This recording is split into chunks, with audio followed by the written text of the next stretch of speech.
Well, hello everyone, and welcome back to In the Greenhouse with Orchid Supply Store. I'm Ken, and I'll be your host today. Now, it's been quite a while since I've posted a video. Let me explain why. Things have drastically changed here at Orchid Supply Store. As you probably know from previous videos, we had 5 employees, one friend, two grandsons, my son, and myself. That has changed. My youngest grandson, who will soon be 20, he decided he wanted to start his own business. So he left the company, started his business, and thank goodness he is doing very, very well. I'm very proud of him to take the initiative, and he started his business, and at least at this point, looks like he's going to have a major success. Randy, who is a friend, worked with us, and his wife owns and runs a travel agency. Uh, After COVID, it appears that everyone is wanted to travel, so her business has exploded for the good also, to the point that she needs help. And Randy was saying it really doesn't make sense for her to hire someone on the outside, that he could work for her and earn the money, rather than giving it to someone else. So he has left the business to help his wife in her business. My older grandson, Nicholas, who has been with us the longest, what is he? He's 24 now, and he started with us when he was 18. So he's been around a long time. His father, my son-in-law, owns a lawnmower shop, and his business also has grown, and he needs help, and he prefers to have someone in the family if at all possible. So Nick has left to join his father, and they're doing well. So that leaves Scott and myself. This is the way it used to be a long time ago, but the business is much larger, than it was back then. So we're having to get back into working. I guess that's what you'd say. I haven't done this in about 5 years. I handled all of the paperwork and the labels and the orders and things like that. But basically, I sat at my desk and didn't do much. Now I'm having to get up and move around and pack and ship, and quite honestly, it's about to kill me. So Scott and I are now handling 100% of the business, and it's something we can do, but we just have to get back in the habit of doing it. So things have slowed down a little bit. If any of you have placed an order and you didn't get it in the time that you normally get something, that's why. It's because I'm probably shipping it and I'm slow. So just bear with us. We'll get it to you. It may just take an extra day or so. So that's the status of Orchid Supply Store.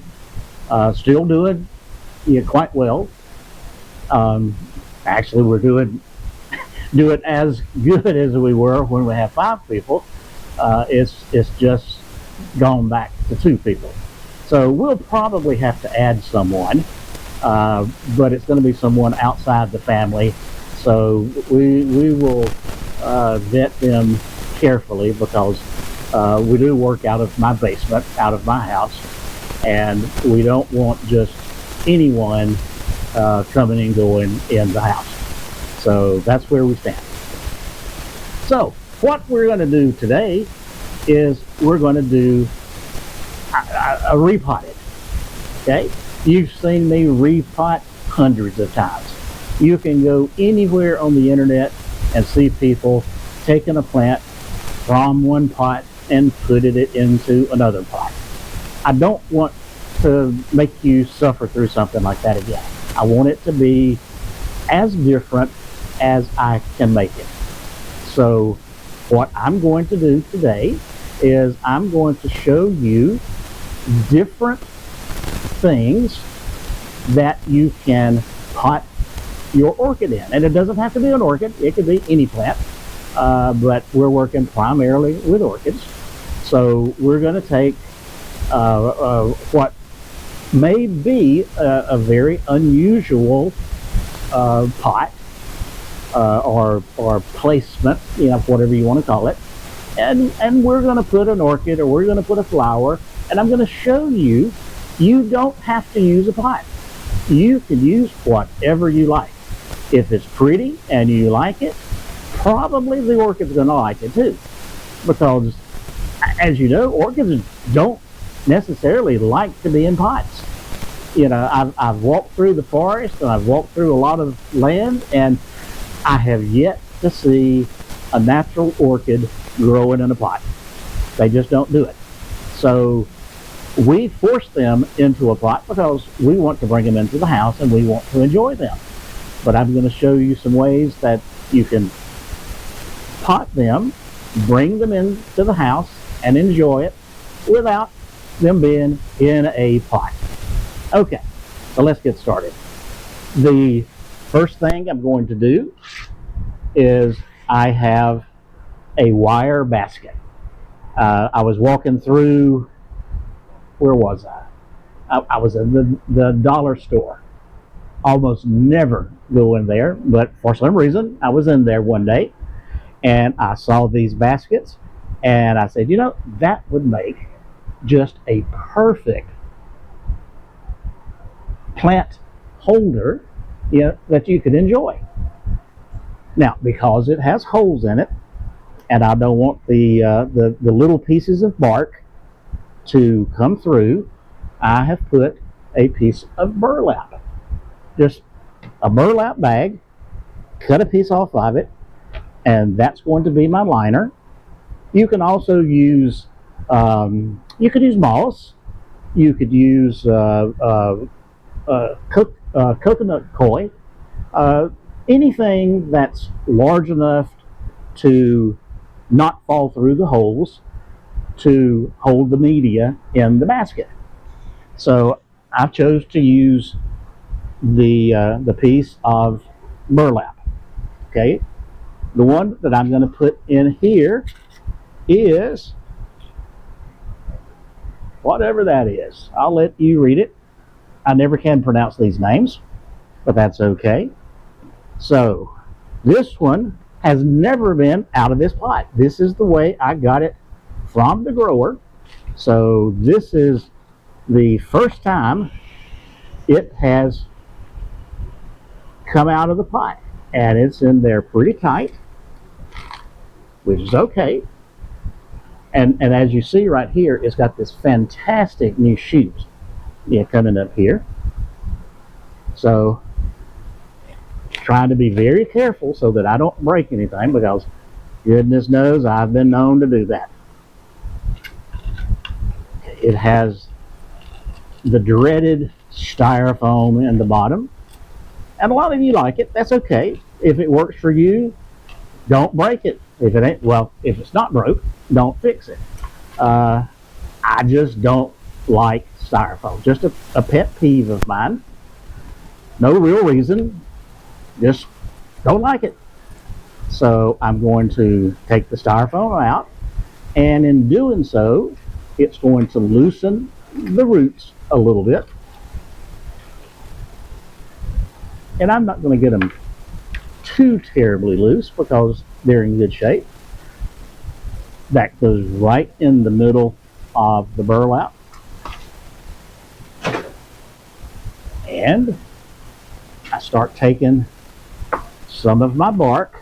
Still going to use bark because that's my go-to media.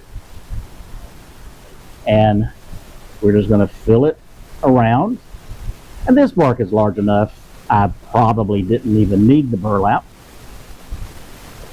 because it's not going to go through these holes. But I just wanted to be sure.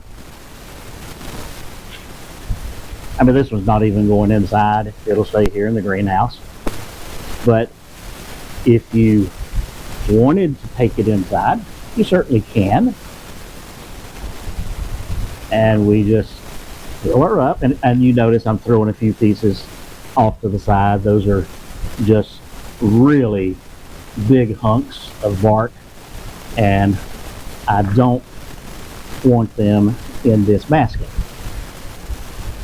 Okay, so there we have the first one. Now, if you like it, you certainly can put moss on the top of it.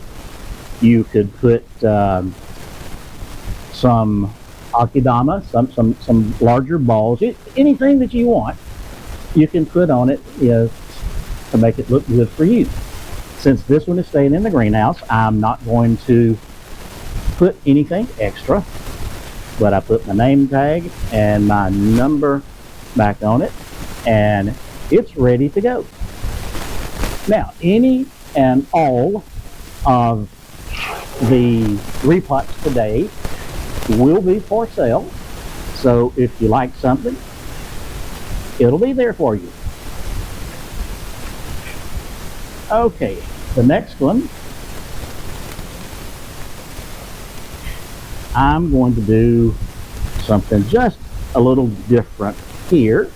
I have a fake rock vase, and it's rather shallow, so this could be used for succulents, for cactus, for bonsai, and we'll take a look at my bonsai before we leave. As you know, I hope, I now have bonsai for sale.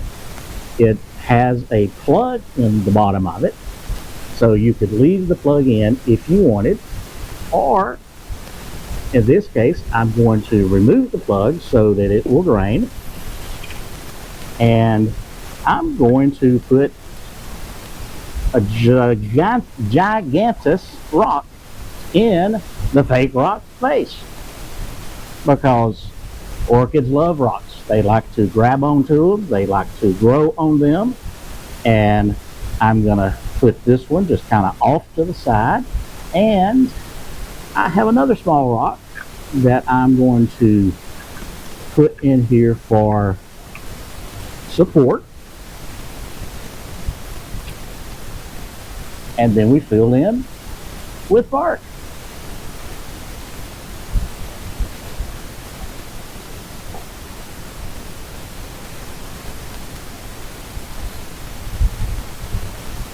Just be sure your orchid or whatever plant you use is secure. You don't want it jumping out. I know my wife always looks at something, and what gets me is there we may have a plate sitting on the edge of the counter, and I dropped my name. It's sitting there. 10% of the plate is hanging over the edge, and she'll look at it. She says, "Move that plate; it's going to fall off." I said, "How the hell is it going to fall off? Is it going to crawl? Is it going to move itself?" But that's her thing. If it's anywhere close to the edge, it may fall off. That's kind of what I'm doing here. The orchids are not near the edge, but they're kind of loose. So I'm just packing some bark around the edges to hold it tight. And because they like to grow on the rocks, it doesn't really need the bark. You know, the bark is just there just to give it a helping hand.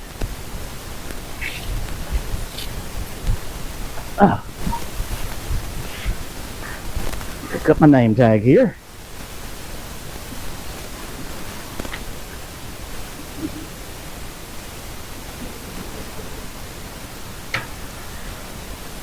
And I lost it. I'll find it later. I got the number, so I can get it from that. Okay, let me move these two out of the way.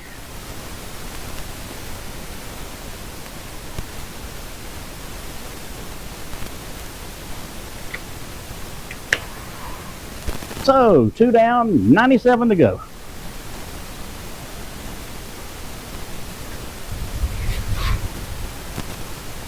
The next thing I'm going to repot is an orchid.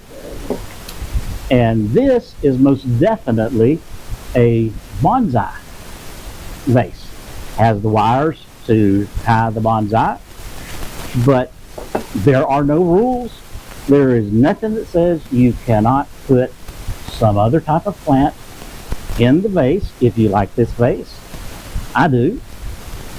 So we're going to take this one and put it in.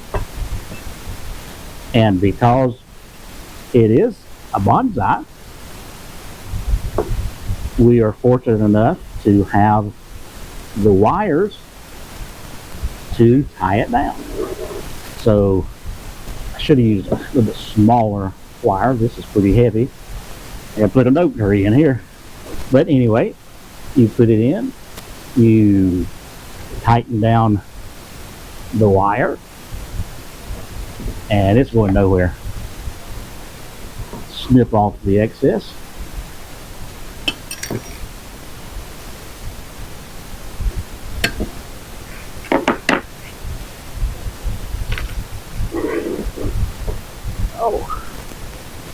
I noticed right there, I've got just a mild case of something, so I need to treat that, and I will. Okay, so we got her tied in. See if I can straighten it just a bit. Push the wire down out of sight, and we fill in with bark.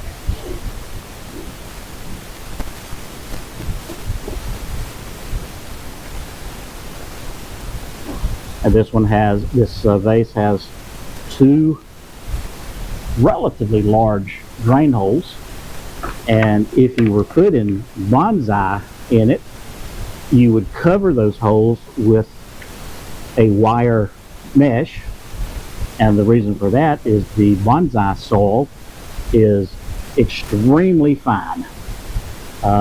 Some of it is honestly, it's like sand, and it probably has sand in with it. Okay. So you have to cover those drain holes so you don't lose your bonsai medium. Now, because this pot is quite shallow, you probably would have to water this orchid a little more often than you would if it were in a deeper pot. But that just gives you something to do, something to love, and I will stake those up so that they will stand a little better. Okay. So this one is a BLC Rubens Verda Lime Sherbet. Forgot to tell you the names of the others, but that's okay. Okay, so there we have the third one. Let me grab a stake right quick. Got some right here.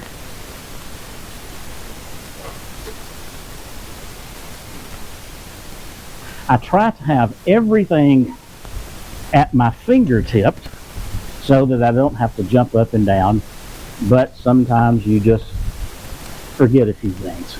Can't have everything. That's okay.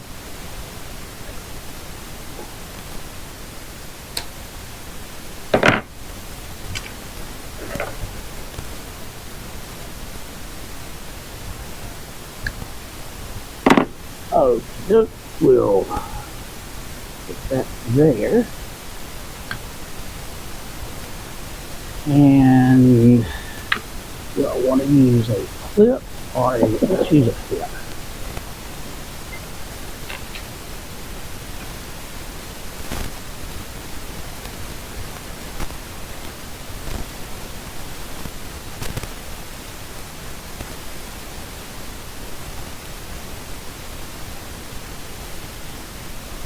And I have learned, do not pull on these stalks very, very hard. They break. I have broken so many and just heartbroken over it. Okay, so we got that staked up. I don't like that because it's leaning already.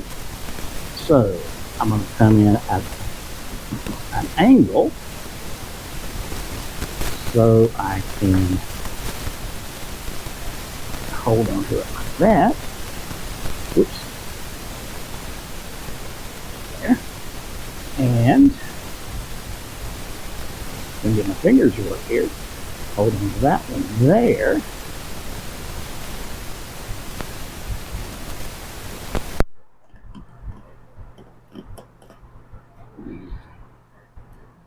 Well, I guess what I need to do is find the drain hole, and that's what I'll do. There is a hole right in the bottom to tie into to put the wire on. There we go.